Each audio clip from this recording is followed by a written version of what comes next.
Euzu billahi mineşşeytanirracim. Bismillahirrahmanirrahim. Elhamdülillah ve salatu ve selamu ala Resulillah.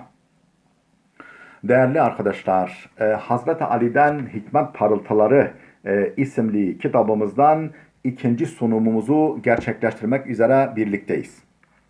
Bu kitabımız Hazreti Ali'den alınmış 274 vecizeden meydana gelmektedir.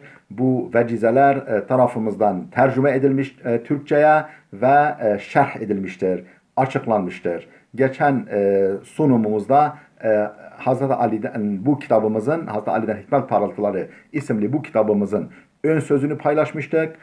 Bu buluşmamızda ise vecizelerin birincisinden başlıyoruz.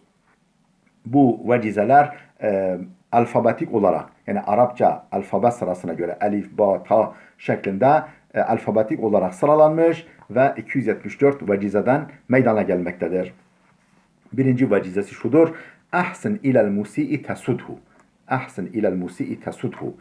Tercümesi: sana kötülük edene iyilik et ki onu kul edinesin, onu kendine ram edinesin, ona egemen olasın, hakim olasın. Hazreti Ali bunu bize tavsiye ediyor. Bakalım bu vecizenin bize ilham ettikleri, gönlümüze yansıttıkları ne gibi bilgiler var. Bu da bizim acizane açıklamalarımız. Şöyle açıklamışız bu vecizeyi. Demişiz ki insan ihsanın kuludur. El insan abidul ihsan. Arap bir atasözü demişler. Eğer hasmını mağlup etmek istersen fenalığına karşı iyilikle mukabele et. Eğer hasmını, rakibini gerçekten mağlup etmek istersen fenalığına karşı iyilikle mukabele et. Çünkü böyle davranırsan insafa gelir, hatasını anlar, yaptıklarından pişmanlık duyar. Sana dost olur. Genellikle böyledir. Böyle davranmayıp kötülüğüne kötülükle mukabele edersen düşmanlığını sürdürür.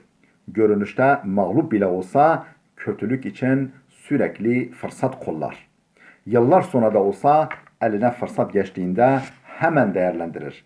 Yapacağını yapar. Düşmanını kuvvetle yenen ancak yarı yarıya yenmiştir. Kim bu? Bu sözü söyleyen John Milton isimli batılı bir yazar. Düşmanını kuvvetle, kaba kuvvetle yenen ancak yarı yarıya yenmiştir. Affetmek büyüklüğün niteliğidir. Affetmek, yani gücü yettiği halde, bileği güçlü olduğu halde affetmek, rakibini, hasmını affetmek büyüklüğün niteliğidir. Asaletin işaretidir.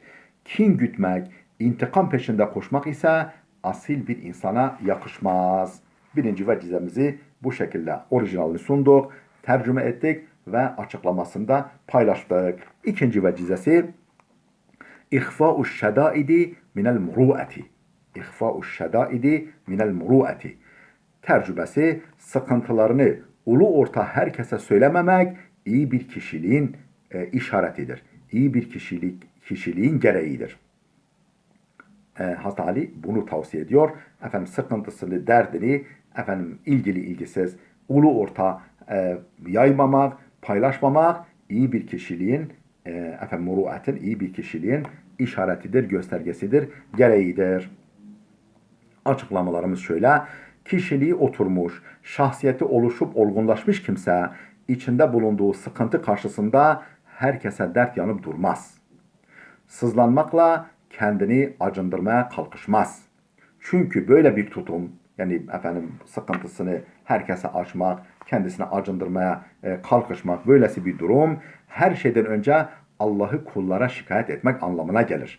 Yani sıkıntısını ulu orta herkesle paylaşmak, kendini acındırmaya çalışmak, Allah'ı insanlara şikayet etmek anlamına gelir. Tevekküle terstir. Allah'a tevekkül duygusuna terstir. Üstelik derdini açtığı, sıkıntısından söz ettiği herkes onun dostu, seveni de değildir. İyiliğini istemeyebilir. Bunlara derdini dökerek çare bulacak yerde, bunlara derdini dökerek çare bulacak yerde zayıf noktalarını ele verir. Bunu da her yerde yayar. Küçük düşmesine, itibarının kaybolmasına neden olur. Derdini, sıkıntısını yetkili kişi ve mercilere açmak, yani yetkili bir kişiye ve merciye, bir makama derdini, sıkıntısını açmak, yani bir hal makamı olan birine, devlet dairesine, yetkiliye derdini açmak, efendim böylece çare bulmaya çalışmak bundan farklı bir şeydir. O bu sözün kapsamına girmez. Bunun dinen ve ahlakan bir sakıncası yoktur. Üçüncü vecizemiz İhvanu hâzâ zamani cevâsîsul uyûb. İhvanu hâzâ zamani cevâsîsul uyûb. Tercümesi şöyle: şu zamanın dostları kusur arayıcı casuslardır. Şu zamanın dostları kusur arayıcı casuslardır. Bakalım efendim bu vecize bize neler ilham etmiş, neleri biz zihnimize çağrıştırmış ve neleri bu vecizenin altında kaydetmişiz. Demişiz ki Hazreti Ali, Hazreti Peygamber'in 4. halifesidir. Kendi döneminde bile insanların sadakatsizlik ve vefasızlığından yakındığına göre, kendi döneminde bile insanların vefasızlık ve sadakatsizliğinden yakındığına göre peygamberlik nurundan, İslam ahlakından oldukça uzaklaşılmış günümüzde ne halde olduğumuzu düşünmek gerekir. Yani şimdi ne haldeyiz? O gün öyleyse şimdi ne haldeyiz? Bunu gerçekten bir düşünmek lazım. Gerçekten de dost bildiğimiz pek çok kimse aslında yanımıza sokularak hata ve kusurlarımızı öğrenme ve onları başkalarına yaymanın peşindedir. Böylesi dostlardan Allah'a sığınmalı ve ellerine asla koz vermemeliyiz. Yıllar sonrasını düşünüp bugünden tedbirimizi almalı, bizi zor durumda bırakacak, ayağımıza dolanacak söz ve davranışlardan özenle kaçınmalıyız. Yani bizim yanımıza gelen herkesi kendimize dost bilmemeli, onlara içimizi açmamalı, sırlarımızı paylaşmamalı ve yıllar sonra da olsa ayağımıza dolanacak, bize paranda olacak söz ve davranışlardan sakınmalıyız. Dördüncü vecize ehuke men vasake fi şiddeti. Hazreti Ali şöyle diyor: ehuke men vasake fi şiddeti. Tercümesi şu: gerçek dostun sen sıkıntıya düştüğünde derdini paylaşan kimsedir. Açıklama, bu sözün bizde çağrıştırdığı, bize ilham ettiği açıklama, izah da şudur: İyi gün dostundan tarih boyunca şikayet edilmiş. Yani tarih boyunca hep iyi gün dostu, kara gün dostu değil de iyi gün dostundan hep şikayet edilmiş. Böylesi dostlardan ayırt edilmesi için gerçek dostların özellikleri sayılmış. Gerçek dostlar iki bedende tek ruh gibidir. Gerçek dostlar nasıl olmalı? İki bedende tek bir ruh gibidirler.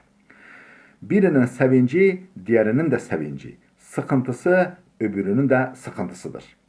İyi dost, dostu bir sıkıntısından dolayı kendisinden bir şey istediğinde eksiksiz bir şekilde yerine getirmekle kalmaz.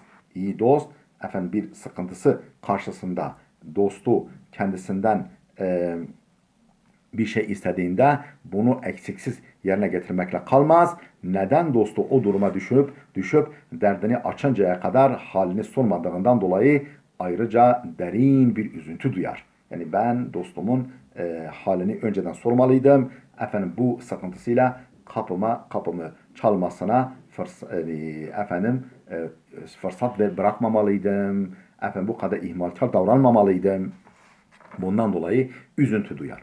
Öteden beri böyle altın değerinde dostlar hep nadir buluna gelmiştir. Böylesi dostlar altın değerindedir ve nadir bulunmuştur. Böylesi dostlara sahip olmaya çalışmamız yetmez.